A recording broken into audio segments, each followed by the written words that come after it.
Volám sa Martina Prekopová, hrám v Národnom divadle a som speváčkou horror-punkovej kapely Drowning Charon. Chodím do bratislavskej boxerne, pretože viem sa tam vybúchať, keď ma niekto nahnevá.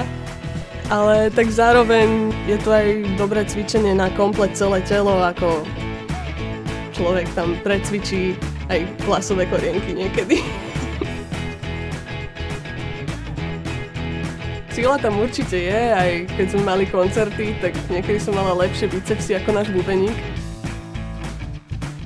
Báť sa nebojím, lebo Mišo ma ochraňuje. Občas sa pritrafí nejaká tvrdšia rana, ale tak to si zase vysvetlíme.